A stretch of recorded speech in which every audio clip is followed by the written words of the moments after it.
Hi everyone, my name is Alif. So, it was started by a homework given from my teacher in school, Insan Sejahtera school. The homework is to write something about culture and diversity. Honestly, it was a bit frustrating for me. For us. There's nothing we can do except trying to do it. But nothing came up in my mind. It was still the same for the next day. So I went to a cafe across my school hoping any idea coming through my mind. All of the things that I did was just watching my favorite YouTube channel. Then something popped up in my mind. Then suddenly I found something. At first, I chuckled when I read it. There is a prohibition of bringing your boyfriend or girlfriend to Gunung Kunci. And if you take him or her, you will break up with him or her. I thought it was just a joke, but the blog contained a proof stating that someone had experienced it. And then, as I read the last sentence, it made me even more curious about the myth of signing in the cave of Gunung Kunci. Then, the idea came up. What if I make this interesting thing as a reference to my homework? And here I am, a boy with a high curiosity to find out more about the history and myths of Gunung Kunci. But don't be mistaken, it's not a story about me and my school project. It's a story about Gunung Kunci. Hello, my name is Kezia. I'm the one from the beta team that helped Alif to get information with my colleges about the Gunung Kunci. So based on my own knowledge, and in fact most of the knowledge that I get is from Google, Gunung Kunci is located at the crossing of Bandung, Cirebon Highway, precisely in Kelurahan Kota Kulon, Kecamatan Sumedang Selatan, Kabupaten Sumedang, West Java. For its own history, Gunung Kunci was originally a defensive fortress built by the Dutch in 1914 and completed in 1917. The fortress contains several rooms with different functions. There's so much history going on in the defensive fortress. It's like a silent witness to the cruelty of the invaders at the time.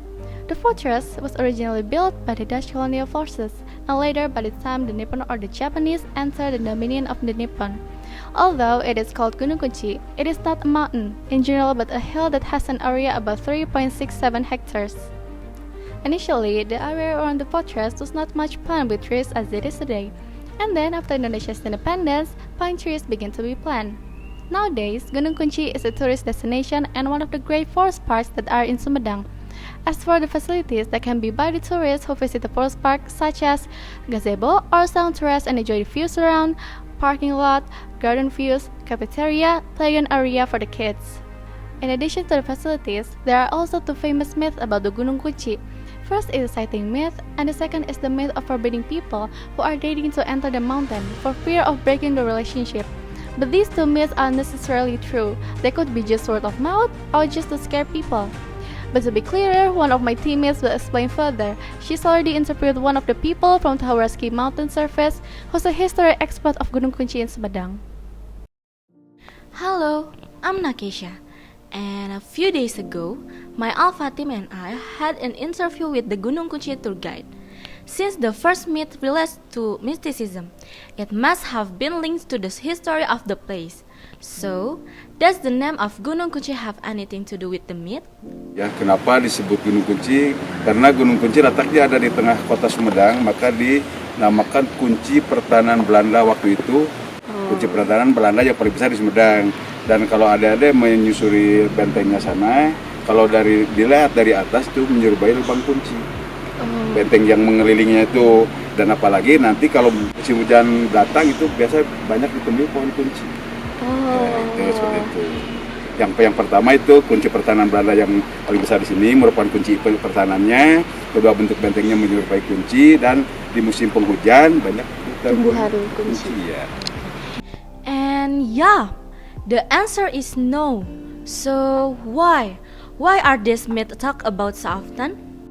Sebelum di penjajahan ini merupakan pasir kunci, bukit kecil ya. Karena waktu itu masuk Belanda sini, waktu Sumedang masuk Sumedang, karena letaknya di tengah kota, maka dibikin bunker pertahanan. Di fungsinya itu merupakan bunker pertahanan Belanda itu, yang tadi itu kunci pertahanan itu. Ya seperti itu.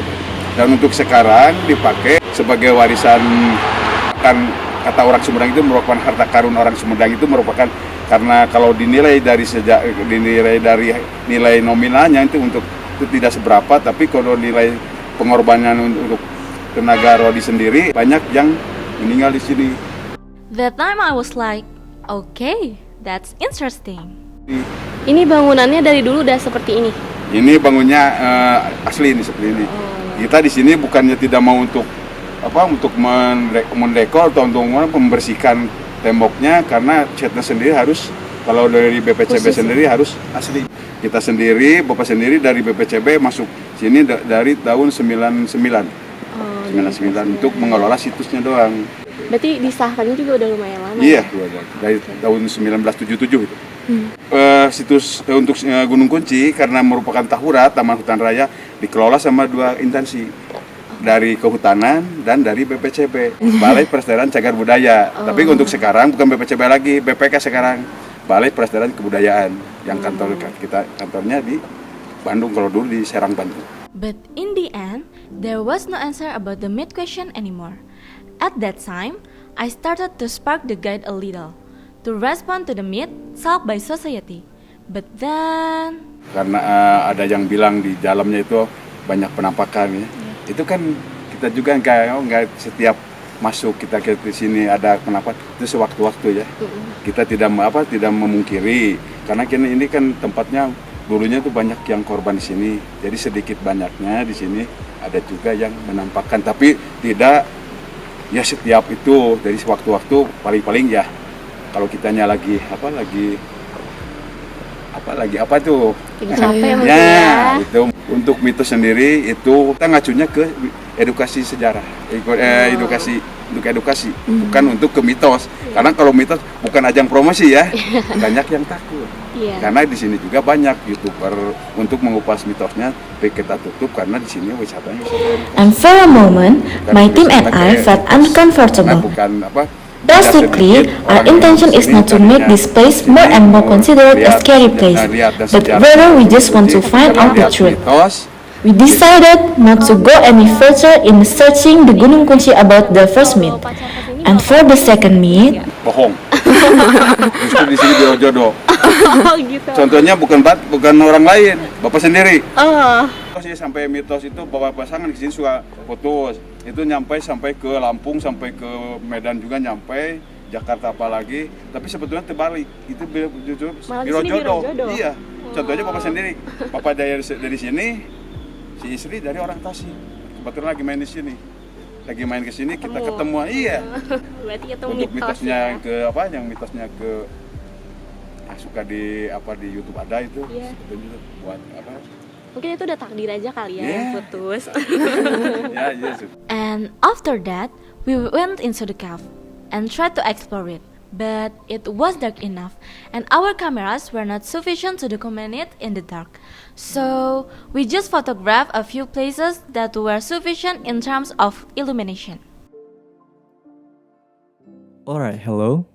I'm Rafi from the Theta team that work as additional information seekers from public interviews about views against the myth of not dating by Alpha team before. After 2 days of trying to interview people around Gunung Kunci, all the answers are always the same. It is not true. Gak pernah kejadi apa-apa gitu. Aman-aman aja. Yeah, so in the end, there's no real reason why the myth of breaking up with your partner when you go to Gunung Kunci. It's just the information we get that goes against the myth, related the story of the guide Mr. Nana that we interviewed before. But we also cannot conclude that Gunung Kunci is the place of the matchmaking place, because in my personal opinion, who does know what soulmate is? The tug of war in a relationship is certainly normal. If you break up, maybe it's fate. Maybe it's the best choice given by God. There are many possible explanations for the myth. The first could be an argument about the Gunung Kunci being a breaker of a relationship simply as an alter ego or a relief of a person's painful feelings, as the last place that the person can be with someone she or he loves. So the person blamed Gunung Kunci for breaking the relationship because there was no third person in their relationship. Besides that, the second possibility is that we're observing about the background of the myth is that parents don't want their children to keep dating, especially in historical places, that we should protect and respect. So, their parents keep trying to scare their children about the end of their relationship. And the third possibility is that it's because of our own mindset, because we've been persistently believing that we're changing our patterns of behavior towards our partner that could possibly stretch the relationship itself and increase the risk of breaking up, or the term speech is prayer. Besides, there's a fourth, fifth, sixth, and so on, although the reason for the myth is unclear. There is one thing that is certain. In the end of the relationship is up to you. You are the one who decide whether you're going to maintain your relationship or just give up.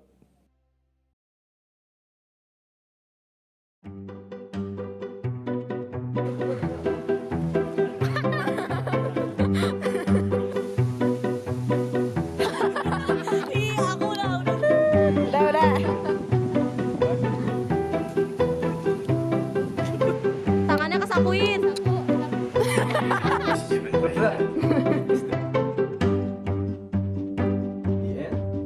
end of the relationship is up to you.